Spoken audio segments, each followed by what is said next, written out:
안녕하세요. 영토학자 장계황입니다. 오늘은 여러분들하고 서울 도심의 변천사를 한번 얘기를 해보겠습니다.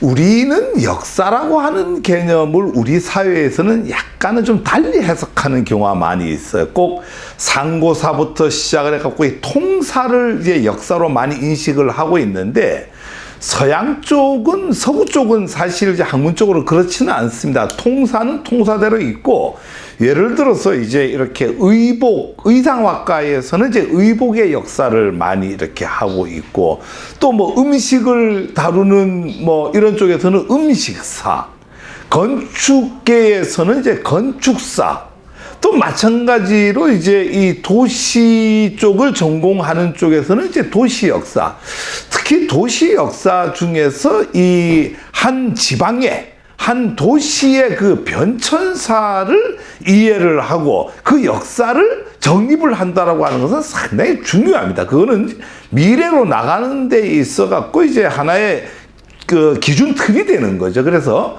도시 변천사는 참 중요한 부분 중에 한 부분인데, 한번 이제 오늘은 서울 도심에 대해서 변천해 나가는 과정을 한번 여러분들하고 얘기를 해볼 수 있도록 하겠습니다. 말 그대로 이제 서울 도심 변천사가 되겠습니다.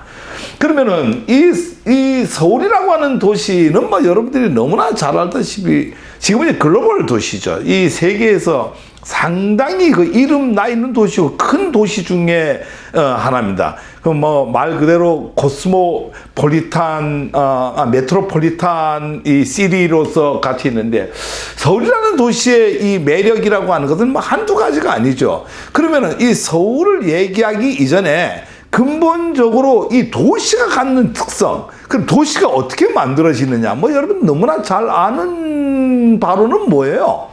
옛날 무슨 이 사람 인류가 탄생할 때부터 모든 도시는 두 가지 기능이 됩니다. 먹고 사는 기능과 자연으로부터 보호받는 기능. 자, 그러다 보니까 먹고 사는 기능이라고 하는 것은 이제 이 수렵 시대부터 발달한 도시는 다 강을 끼고 있다라고 하는 거예요. 그럼 뭐 가장 기본적이 되는 거죠. 이 강을 끼고 있다라고 하는 것은 적어도 한쪽 방면에 있어서 외부에서 침입을 하는 거는 그 강이 막아준다라고 하는 측면에서 안심이 되는 거죠. 그러다 보니까 이 모든 도시는 이제 강을 통해서 가는 거고, 수렵시대다 보니까 이제 강을 통해서 강 옆에는 일반적으로 물이 풍부하기 때문에 농사가 잘 되죠. 그래서 강이 있다라고 하는 것은 강에서 고기도 잡아먹지만은 농사를 지을 수 있는 여건과 조건과 환경이 된다. 이래서 이제 세계의 모든 도시는 이제 강을 끼고 있다. 이러는데, 오늘날의 도시는 뭐 좀 그렇지 않습니다. 오늘날의 이제 도시는 좀 나눠지죠. 행정도시와 또 뭘로 나눠지죠? 경제도시로 이렇게 나눠지는데, 경제도시가 옛날에는 자국 내의 경제 문제만 있었지만 지금은 어떻죠? 주로 이 경제라고 하는 게 글로벌 경제입니다. 그래서 이렇게 바다하고 해안하고 이렇게 외국으로 나갈 수 있는 이런 어떤 도시가 각광을 받죠. 오늘 뭐 제가 여러분들하고 얘기하겠지만 서울이라고 하는 이 도시도 인천과 합치려고 노력을 많이 했댔어요. 그러니까 인천 서해 바다까지를 이제 서울로 늘려야 되는 거 아니야, 이런 논의가 수세기 동안에 이렇게 늘 얘기가 돼 왔던 거고, 최근까지도 그런 쪽에서 이제 돼 왔는데, 그런 측면에서 오늘 도심 변천사에서 서울이라고 하는 도시는 먼저 한강을 끼고 있죠. 한강을 끼고 상당히 산과 들이 이렇게 발달된 도시다. 그리고 한강의 하구에 뭐가 있죠? 바다가 있다라고 하는 거예요. 인천 앞바다가 있어갖고 도시를 형성하는 데는 최적의 입지 여건을 갖춘 곳이다. 이러다 보니까 우리가 기록상에 나와 있는 최초의 이 수도로서의 그 기능은 이미 여러분 너무나 잘 알다시피 사국시대부터 이렇게, 그러니까 백제의 탄생지가 어디죠? 바로 이 한강이라고 하는 거예요. 그래서 오늘 이제 뭐 서울이라고 하는 도시를 제가 오늘 강남과 강북을 많이 왔다 갔다 하게 되는데, 여러분들이 봤을 때 강북이 더 고전적인 도시 같아요? 강남이 고전적인 도시 같아요?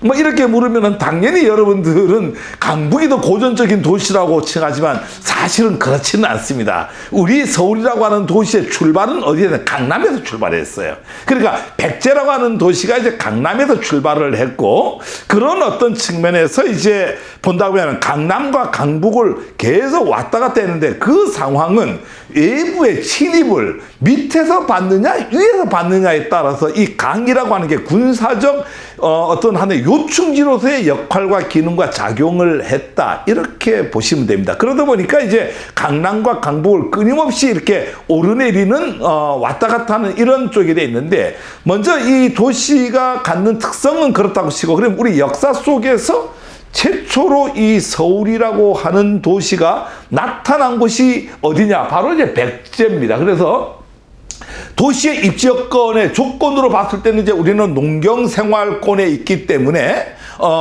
물론 이제 뭐 우리가 농경 생활권의 반대는 뭐죠? 목축업이죠. 목축 같으면은 뭘 따라다니죠? 이 풀이 많이 나는 곳을 따라다니고, 또 이렇게 벌판이 있어야지만 이제 그쪽으로 이제 많이 다니는데, 우리는 농경생활권이기 때문에 도시 입지 요건에서 이제 고대로부터 한강이 갖는 어떤 그 잦은 범람이 일어난다라고 하는 것은 이제 밑에 대층이 썩어 있던 것들이 위로 올라와서 그게 논밭을 이루고, 거기서 이제 상당히 농사를 짓고 하다 보니까 상당히 비옥한 땅이다. 그래서 서울이라고 하는 이 도시는 상당히 비옥한 땅으로 옛날부터 많이 알려지고, 지금은 뭐 서울이 글로벌 도시로 경제 도시이기 때문에 그렇지만 이 삼국시대만 하더라도 이 비옥한 땅으로 많이 알려졌다라고 하는 거죠.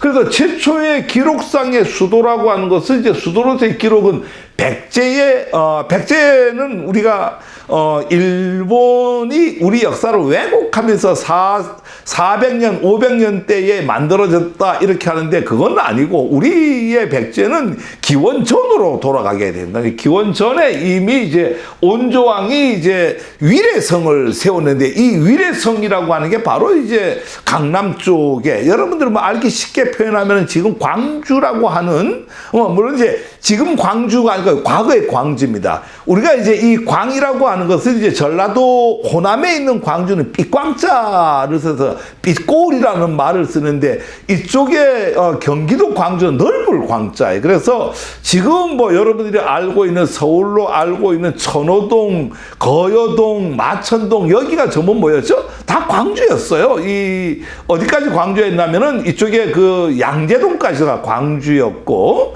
또 뭐 성남은 뭐 다를 바가 참 뭐 얘기할 바가 없죠. 이 광주가 크게 세 개 도시로 이렇게 쪼개지죠. 하남이라고 하는 도시하고 성남이라고 하는 도시로 이렇게 쪼개지고, 일부는 상당한 부분은 이제 이 서울로 편입이 되고, 이런 어떤 과정을 거쳐서 오늘날의 광주인데, 그런 측면에 본다고 하면은 이제 위례성을 이제 그쪽에다가 이제 세웠다. 이게 이제 기록에 나오는 최초의 수도다. 그래서 한강 기준의 서울의 범위가 어디였느냐? 이 삼국시대를 얘기하는 것, 그러니까 백제시대를 얘기하는 겁니다. 현재 서울 시계, 서울의 경계선을 기준으로 본다고 하면 같은 서울이라고 하지만, 지금 이건 서울시가 1963년도에 서울시 확장 정책을 씁니다. 뭐 여러분들 잘 알다시피 서울시가 박정희 이제 전 대통령이 이제 4.19 쿠데타를 일으키고 이제 대통령이 돼갖고 수도 서울을 확장을 시켜야 되겠다라고 해서 서울 확장 정책을 쓰는데, 그 당시에 제일 먼저 편입한 땅이 이제 아까 얘기했던 광주군이죠. 광주군의 땅을 편입하면서 이렇게 들어왔다. 이 편입해 들어온 땅이 바로 위례성이다. 그래서 위례성은 한강 이남에 존재를 했다. 그런데 우리는 자꾸 역사 얘기를 할 때 기준점을 어디다가 두죠?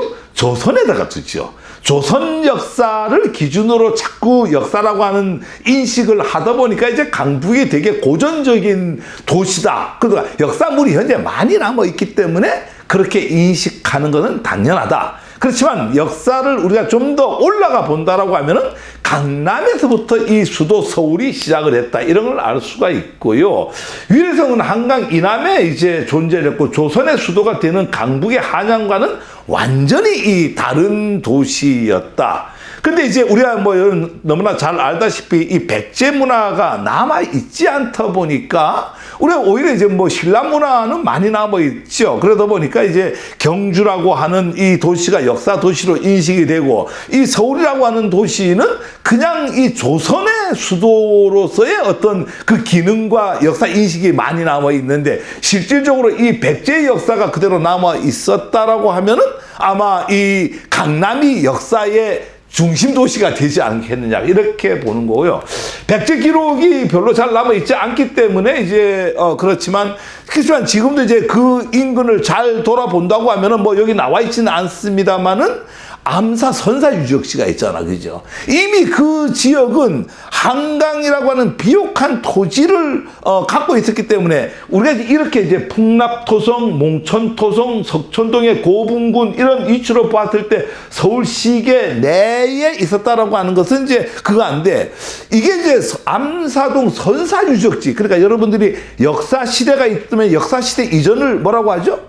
선사시대라고 합니다. 그 역사시대는 이제 기록물로 남아있는 시대를 역사시대라고 하고 그 이전을 이제 선사시대라고 하는데 암사동에 있는 선사유적지는 역사 기록이 있기 전부터 그게 문화가 존재했다. 이런 걸 이제 선사문화유적지 이렇게 얘기를 하는데 그 개념으로 본다면 한강이 얼마나 비옥했으면 거기에 선사 유적지가 있었겠어요. 그러니까 선사 시대부터 살 수 있을 정도로 비옥한 땅이었고 살기가 좋은 땅이었다. 이래서 기록상의 최초의 수도는 강남이었다.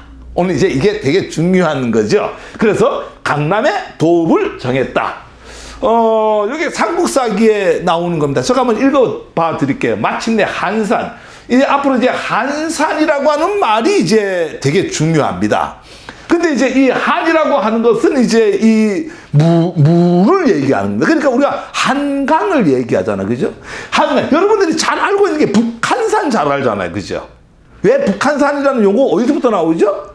이 강남이 한산이었기 때문에 북쪽에 있는 한산이라고 해갖고 북한산이 된 거고 지금 이 산 이름이 북한산이 된 거예요. 이런 어떤 역사적 관계를 본다라고 하면 이 한산이 되게 중요한데 이 삼국사기에 이렇게 나옵니다. 마침내 한산에 이르러 부하악에 올라가 살만한 곳을 찾아보았다.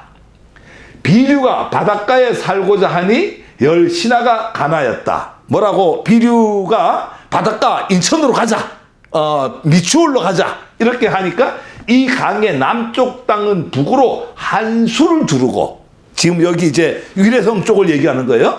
동으로는 높은 산에 의지하고 남으로 옥토를 바라보고 서로는 대해가 막고 있으니 이 군사적 요충지다. 사람이 살기에 가장 적합하다. 그 천험지리는 쉬이 얻지 못할 형세입니다. 이래 비리 보고 글로 가면 안 됩니다. 이렇게 이제 가는 거예요. 이곳에 도읍을 짓는 것이 마땅하지 않겠습니까? 비류는 이 말을 듣지 않고 그 백성에 나누어서 미추홀로 돌아가게 되죠. 그래서 이제 비류백제라고 하는 얘기를 여러분들이 들어볼 거예요. 그래서 이 온조는 하남의 위례성에 도읍을 정하고 열 신하의 보좌를 받으며 국호를 십제라 하였다. 이게 삼국사기에 나와 있는 얘기입니다. 그래서 여러분들이 이제 온조가 여기에 남아갖고 비류는 이제 이쪽 미추홀로 인천입니다. 지금 미추홀로 가서 이제 비류백제라고 하는데 온조가 이제 여기다가 이제 나라를 이렇게 세우게 되고 그 나라가 바로 백제입니다. 그래서 여러분 잘 아는 이 온조는 주몽의 부인이 서선호 잘 알죠? 서선호 둘째 아들로 백제 1대 왕입니다. 백제의 시조로서 제2기간은 기원전 18년서부터 서기 28년 2월까지 이렇게 한 30년간 제2기간을 두고 40년인가요? 두고 있는데 이런 어떤 형태에서 본다라고 하면 이제 이 수도 서울이 이미 역사적인 도시로서 강남에서 출발했다 이렇게 보면 되는데 서울에 있어 강남과 강북의 이 차이를 잘 아셔야 돼요. 서울 변천사를 보려면 후대에 오면서 지금의 강남과 강북과는 반대로 돼 있죠. 이제 지금은 이제 경제 도시로서 이제 강남이 되게 떴는데 그 주위에 북서방 영역이 확 확장되는 거야. 북쪽하고, 그 북쪽으로 확대가 되는 게 이제 북한산, 그러니까 한산이라고 했는 게 그게 북한산이 되는 거고, 저쪽으로, 서쪽으로 이제 많이 확대가 되고요. 그래서 백제 도심의 강남은 바로 한산을 얘기한다. 부도심. 이게 부도심입니다. 강북이죠. 지금 이제 우리 경북궁이 있는 이런 데 강북이라고 하잖아요. 여기는 북쪽에 있는 한산이다. 그래서 북한산으로 이렇게 구분을 한다. 여러분들 이런 어떤 정명이라고 하는데 이름을 정확하게 해서 이해를 한다라고 하면 이제 역사가 보다 이제 쉽게 다가온다. 이렇게 가는데. 그런데 이 백제에서도 강북으로 전도를 한번 했어요. 백제 시대 때. 물론 이제 이 전도를 많이 하죠. 어디로 가죠? 이제 공주로 내려갔다가 그 다음에 이제 부여까지 이렇게 백제의 수도는 내려가게 되는데 13대 임금인 이제 근초고왕이 한강을 건너 북한산, 한산에 있는 북쪽에 있는 북한산으로 전도를 하게 됩니다. 근데 26년 뒤에 광개토왕이 이제 한번 저들어 내려오게 되죠. 그래서 백제가 함락이 됩니다. 요 이제 얘기를 보면은 이제 17대 아신왕이 항복을 받을 때 아리수가 한강이 아리수입니다. 한강의 아리수를 걷는 것을 보아 얼마 가지 못하고 16대 임금인 진사왕이 찬탈하고 찬탈당하는 이 와중에 16대 이제 진사왕 때 이제 찬탈하기도 하고 찬탈당하기도 하는데 이 와중에 다시 이제 강남으로 이렇게 복귀를 한다. 그래서 13대 근초고왕 때 북쪽에 강북에다가 전도를 한번 했다가 다시 16대 진사왕 때 강남으로 내려왔다가 17대의 어떤 아신왕이 이제 항복을 하고 그 이후에 이제 이 밑으로 이제 웅진 백제 쪽으로 이 역사가 넘어가게 되죠. 즉 고구려의 침공에 대비하여 한강을 북쪽의 전연 방어선으로 이용했다. 이게 무슨 얘기냐? 군사적으로 이용을 했다라고 하는 거예요. 그러니까 아까 근초고왕이 북쪽에다가 이사를 한번 갔다가 전도를 했는데 광개토왕이 내려오니까 고구려가 저들어 내려오니까 다시 이제 밑으로 내려오죠. 내려온다라는 얘기는 자연적으로 한강이 뭐가 되는 거예요? 우리가 국방물 군사용으로 본다라고 하면 지형지물이 되는 거죠. 그래서 방어선이 되는 거죠. 강이라고 하는 게. 그 실제적으로 이 작전을 주해도 고구려의 광개토왕은 한강 이북까지만 이렇게 진출을 하고 그 이남으로 내려오지는 않습니다. 물론 그 아들인 장수왕은 내려옵니다. 남하 정책을 폈기 때문에. 그런데 여러분 잘 알다시피 광개토왕은 북진 정책을 펴죠. 그래서 남쪽으로는 한강까지만 내려와서 찬탈을 하고 다시 올라가게 됩니다. 그래서 강남으로의 진출은 저지하게 되는데 한국 전쟁 때와 같이 한강은 군사적으로 지형 지물로 이 당시에도 한번 이용이 됐다. 이렇게 보시면 되고요. 광개토왕이 이제 그렇다고 하면 강남 광개토는 북쪽 진출에 집중적으로 했고 광개토왕의 목적은 북쪽의 안전한 진출을 위해서 후방의 위협을 미리 차단을 한 거예요. 그래서 이 한강 밑으로 이 백제를 완전히 밀어내버리고 한강까지만 이렇게 저지를 했다. 이렇게 보는데 실제로 백제와 신라가 고구려에 맞서는 낮에 연합을 맺은 것도 광개토왕 시절이 아닌 남진 정책을 주로 폈던 광개토왕 아들인 장수왕 시절에 그렇게 했다. 장수왕은 남진 정책을 펴는 거예요. 그러니까 장수왕 시대 남진 정책으로 해서 백제의 계로왕이 정사를 하게 되죠. 이래서 위례성을 뺏깁니다. 장수왕 시절에. 뺏기니까 어디 문주왕 시절에 급히 어디로 가죠? 웅진백제. 그러니까 지금 공주입니다. 공주로 전도를 하고 그 이후에 다시 사비백제, 사비성으로 이렇게 넘어가야 돼요. 지금 현재 부여를 얘기합니다. 그래서 이 백제의 이 수도라고 하는 것은 최초에 강남 한산에 뒀다가 다시 이제 북쪽에 올라가서 북한산으로 갔다가 다시 밑으로 내려왔다가 웅진백제로 갔다가 다시 사비백제로 가는 이런 어떤 우여곡절을 겪었다. 그래서 천도한 5세기 이래로 지금의 서울 지역은요, 강남의 한산군과 강북의 북한산군으로 존재를 하는 거고요. 지금의 강서구, 양천구 일대는 제차파이, 이게 지금 조선시대는 이 양천군이라고 했습니다. 그 다음에 구로구 서부는 주부토, 그 다음에 금천구, 관악구, 영등포구는 이 일대는 잉벌로 이렇게 하고, 서초 동작 쪽에는 동사힐 이쪽에 소속이 돼갖고 역사가 이어왔다. 그래서 강남 강북의 구도는 삼국시대가 끝나서도 강남은 한주, 강북은 이 한성군으로 정리가 돼갖고 오늘까지 이렇게 연결돼 오고 있다, 이렇게 보고요.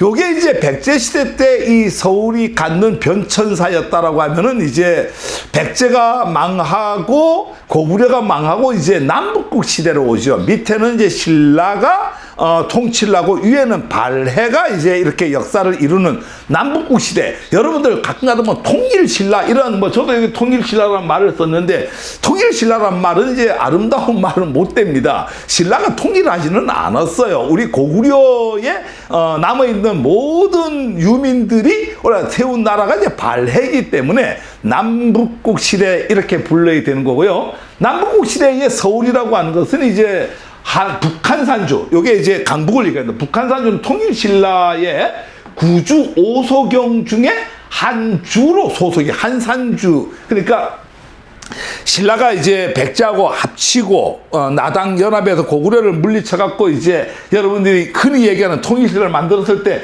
구주 오소경을 이렇게 행정구역을 개편하는데, 구주 중에 한주, 이게 이제 한산주의 소속이고, 지금 종로구 중심에 중심으로 한 강북 지역은 신라 초기에는 북한산주였다가 경동학 757년 때는 전국 지명을 고칩니다. 그래서 이걸 한화정책이라고 하는데 한상군으로 이제 변경을 하고요. 지금 서울 강북 일대와 구리, 남양주 상당 부분에 여기에 이렇게 해당이 되는, 그게 뭐냐니까 진접, 진건, 오남은 제외하고 남양주 상당 부분이 여기에 해당이 된다, 이렇게 보시면 됩니다.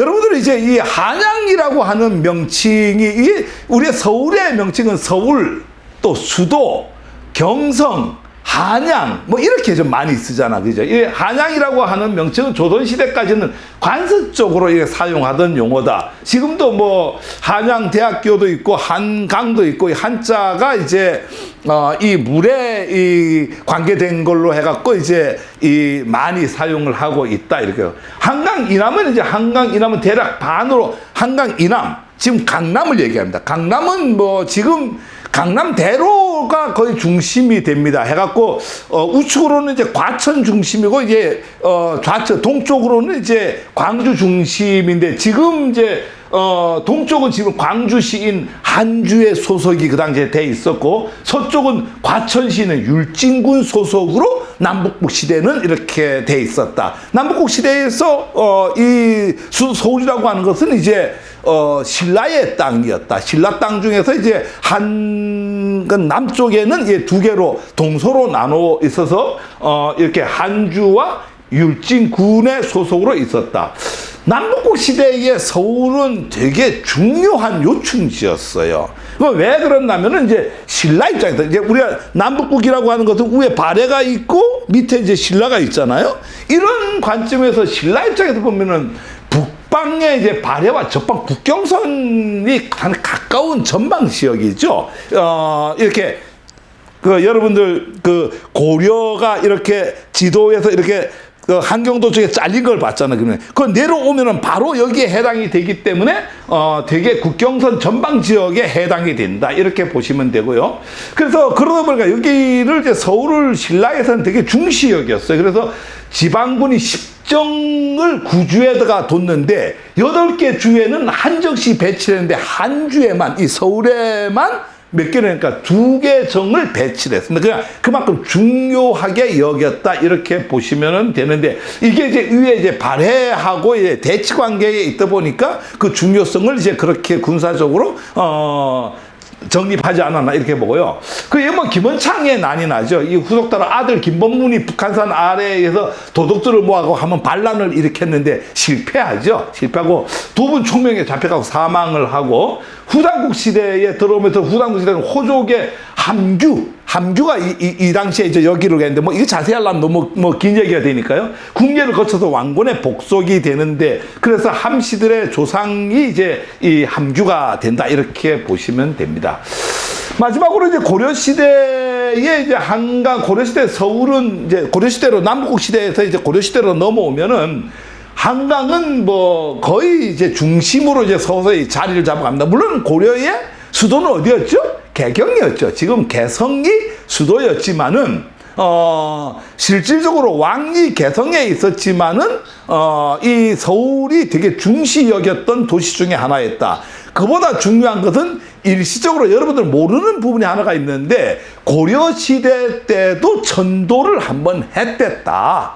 그래서 두 번째 서울이 바로 이 수도가 되는 게 바로 이제 백제에 이어서 고려 때도 한번 수도가 된다. 여러분들이 아는 것은 뭐 물론 다 개경이 이제 수도 그 대부분이 개경이었지만은 한 1년 정도 천도를 했던 그런 적이 역사적 사실이 있다. 이렇게 보는 거고요. 고려시대 때는 이제 강남은 이제 광주와 강북은 양주, 그러니까 광주와 양주 이렇게 구분이 됩니다. 한강을 중심으로 이쪽에는 전부 양주. 이게 조선시대까지 내려오게 되죠. 그래서 양주 목사 얘기 많이 들어봤죠. 그래서 이 강북 쪽은 이제 양주로서 자리매김되고 강남 쪽으로는 이제 백제 온조왕이 이제 수도로 삼았던 이제 광주 중심으로 해갖고 구분이 되고 문종 때 이제 신라 오소경과 마찬가지로 풍수지리에 입각해서 수도를 개경을 보완을 이렇게 하죠. 개경이 너무 지세가 약하다 이래갖고 이제 동서남북으로 왔는데 성종 때는 동경을 지금 금성을 동경이라고 하고 태조 때 서경을 평양과 더불어서 강북 지역의 문종 때 남경으로 지정을 합니다. 그러니까 개경이 중심이 있고 동서남북에 이렇게 있는데 이 남경이 바로 이 한양이었다. 그래서 이때 양주의 중심은 현 광진구 일대였는데 고려시대 때 여기가 상당히 중요한 남경이 한때 수도가 이렇게 될 적도 있었다. 고려시대 천도술 나오는데 남경은 풍수시대적으로 길지로 이제 이 남경이 서울을 얘기하는 겁니다. 길지로 인정을 받아가고 문종, 숙종 연간에 천도설이 제기가 되고 오덕구로 이렇게 명명을 하게 됩니다. 오덕구는 뭐냐면은 중앙에 북한산 있고 북으로는 가막산, 남해는 관악산, 동해는 아차산, 동쪽으로 서해는 북악산, 철마산 얘기합니다. 이 오행이 걸맞다고 해갖고 오덕구, 이거 언덕구자잖아요. 그래서 5개의 이 중심을 해갖고 4개의 산들이 가로막고 있어갖고 최고의 길지였다. 이렇게 이제 길지로 소문이 나 있었고요. 당시 이제 남경의 범위는 서쪽으로는 연세대 뒷산인 안산. 지금 여러분 서울 사람들 안산으로 등산 많이 가죠. 연세대 뒤쪽이죠. 이 안산은 되게 중요합니다. 이 조선을 건국할 때도 북한산이 아니고 남산을 주산으로 해갖고 사실은 이제 그쪽에다가 이제 이 경복궁을 지려고 이제 준비를 했댔죠. 동쪽으로는 동대문 일대의 낙산. 지금 이제 여러분 대학로 쪽에 가면 낙산이 있습니다. 그래서 안산과 낙산, 남쪽으로는 신용산, 자 신용산 이천, 그러니까 용산과 이촌 요쪽을 해갖고 남경의 범위로 잡았다 이렇게 보시는. 그러니까 대학로서부터 이쪽에 그 연세대 거기서부터 남쪽으로는 이제 이쪽에 그 용산하고 동북 이천동이니까 한강 앞에까지죠. 거기까지를 이 당시에 남경으로 봤다 이렇게 보고 한양으로 계칭은 충선왕 때 다시 이제 한양으로 계칭을 하는데 이후에 한양이나 한성이라고 이제 이렇게 불렀다 이렇게 참고적으로 알면은 되고요.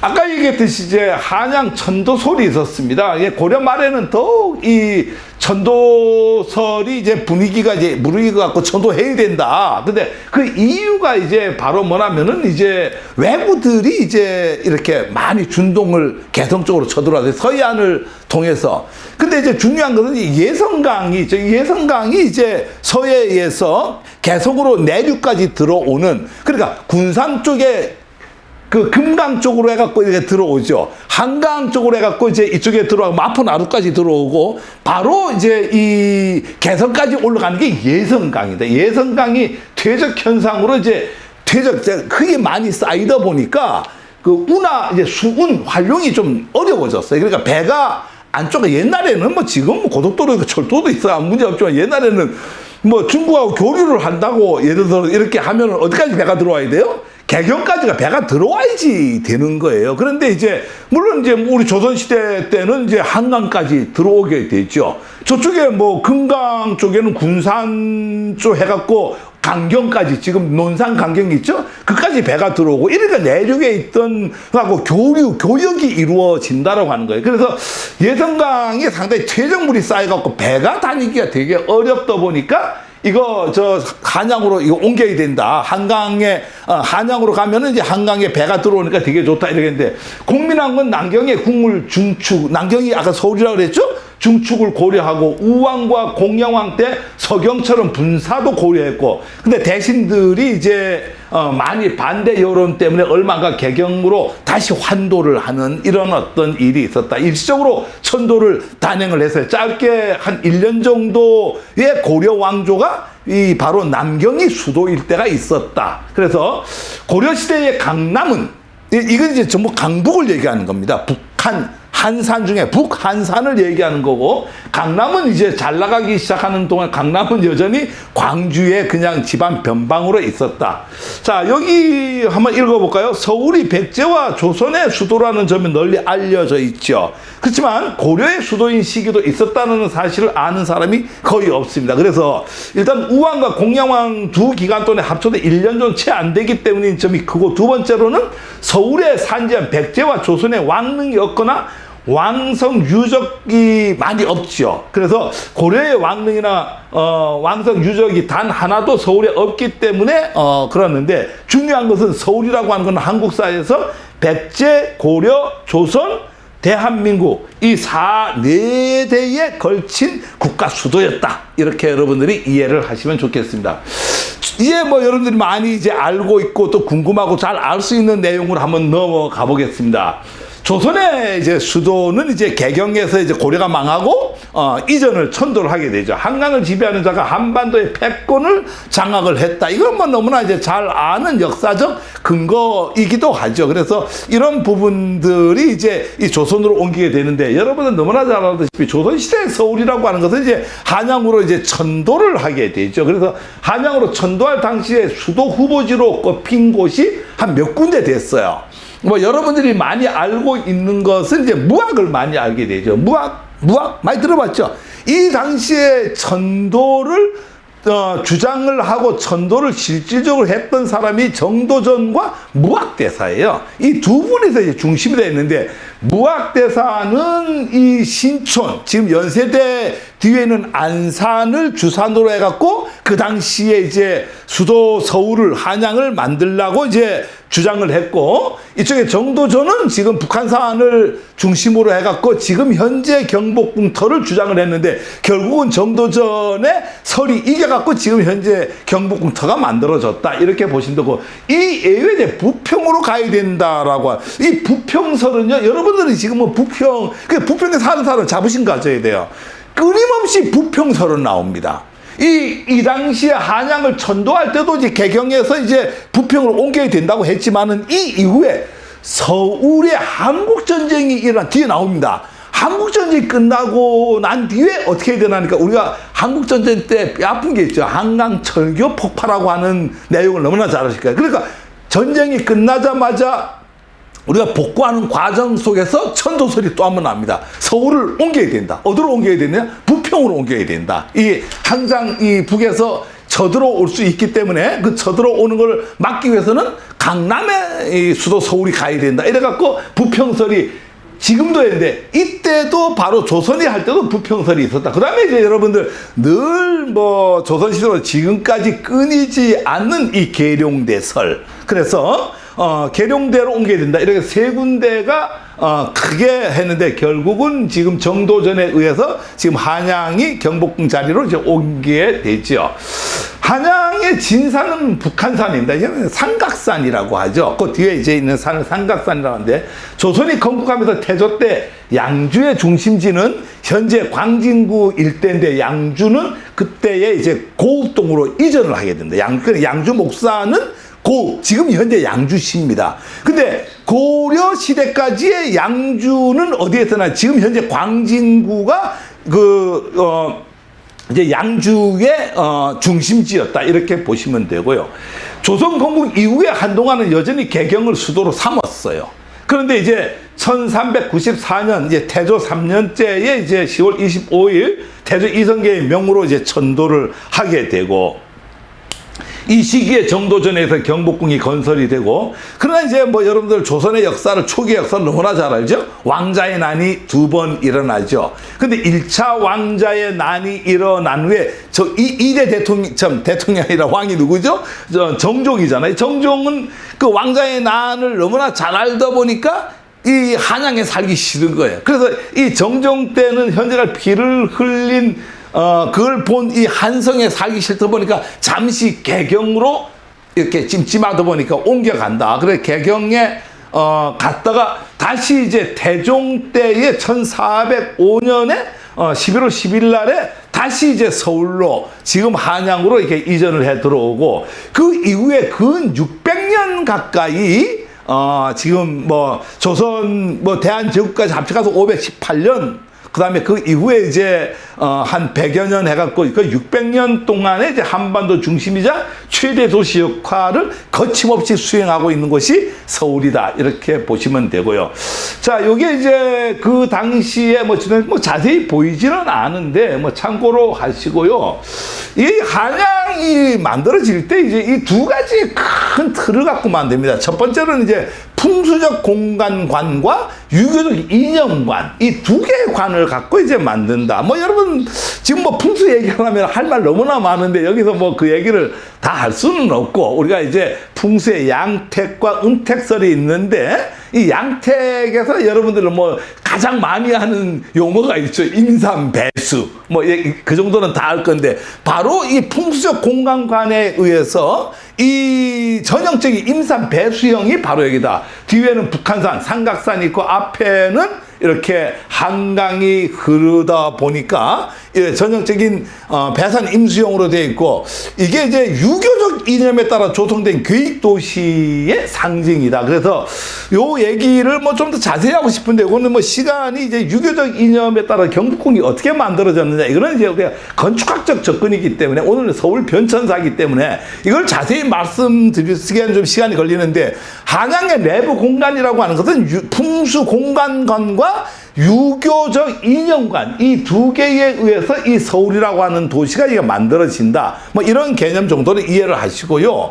그 바로 이제 풍수적 공간관의 개념은 이제 이 외사산과 외사산 내부에 있는 내사산, 이 두 가지 정도는 여러분들 알고 있는 게 좋은데, 이게 바로 경계를 두는데, 중요한 것은 외사산은 먼 경계인데, 이 경계가 오늘날의 627제곱킬로미터가 되는데, 오늘날 서울시 경계하고 거의 일치를 합니다. 이 외사산이. 참 뭐 신기할 정도인데, 이 당시에 뭐 600년 뒤를 내다본 것 같아요. 그래서 이 외사산의 면적이 오늘날의 서울시의 면적하고 똑같아.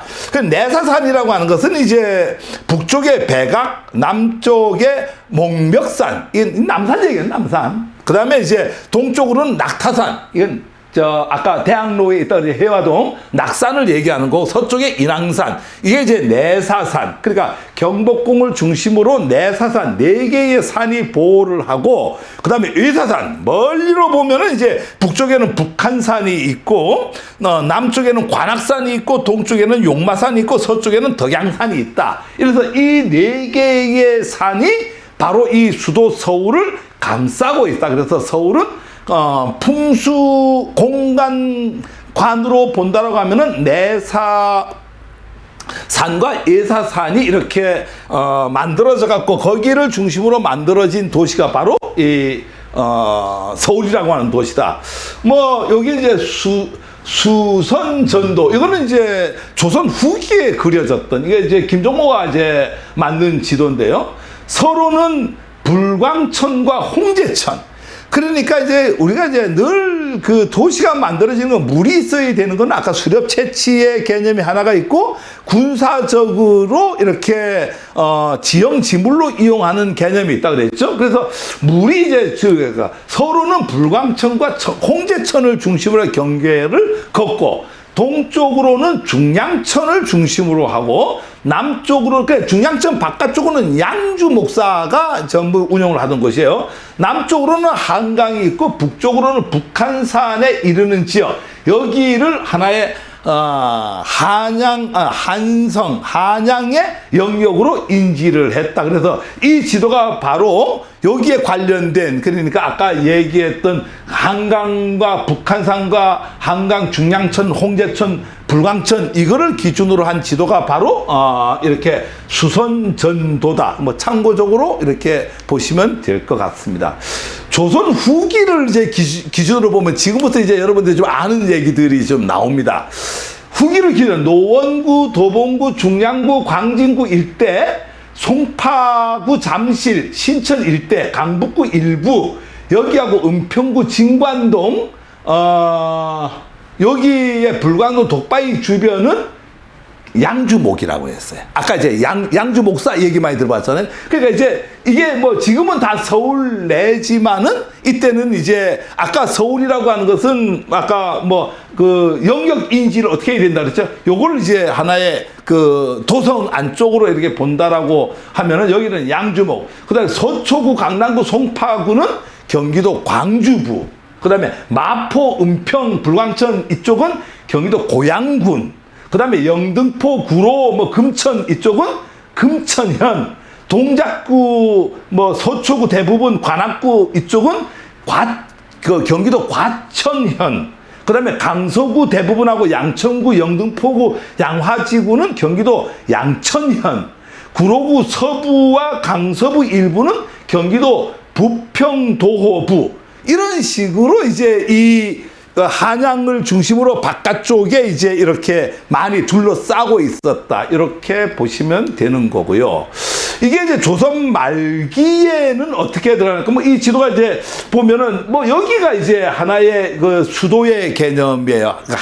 한양이라고 하는 한양인데 여기가 이제 여러분들 뭐 이게 사대문 안에 사느냐 사대문 바깥에 사느냐 이런 얘기 많이 하죠. 여기 이제 바로 이 성내입니다. 이게 사대문 안쪽입니다. 사대문 바깥쪽에도 심리 4km에 걸쳐 갖고 이제 이렇게 성내로 이렇게 봤는데 실질적인 어떤 한양의 그거는 요쪽에 있다. 그래서 영등포 일부가 이렇게 들어가고 이런 걸로 보시면 된다. 그래서 조선 후기의 서울이라는 것은 이제 당시 서울의 영역은 지금보다는 상당히 좁았다. 지금의 서울은 1963년도, 2년도, 3년도에 만들어진 확대 개념이 됩니다. 그래서 오늘날의 종로구, 중구, 용산구, 동대문, 성북구, 서대문구, 강북구, 마포구, 성북구 일부, 은평구 일대에 포함이 됩니다.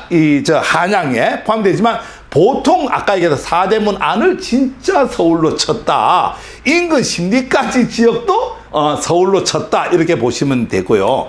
사실상 주택과 상점이 들어진 시가지인 그 사대문 안, 종로 쪽이 전부 이제 이 상권이 이루어졌던 곳이에요. 그 다음에 근교 농어촌 분위기라서 단순 행정구역상만 한성인 성저 심리 지역은 환경상 구분을 했다. 이렇게 보니까 당시 조선에서는 서울의 범위를 표시하는 뜻으로 금표를 경계로 해갖고 설치를 여러 개를 이렇게 금표를 설치를 했고 대략 한강, 용산포구죠. 마포, 불광동, 북한산, 우이천, 미아리, 중량천을 잇는 쪽을 우리가 한양으로 봤다. 이렇게 보시면 되고요. 산이나 강의 자연 지형 지물을 천연 방어 시설로 활용했던 전술의 일환으로 보면 된다. 이렇게 보시면 됩니다.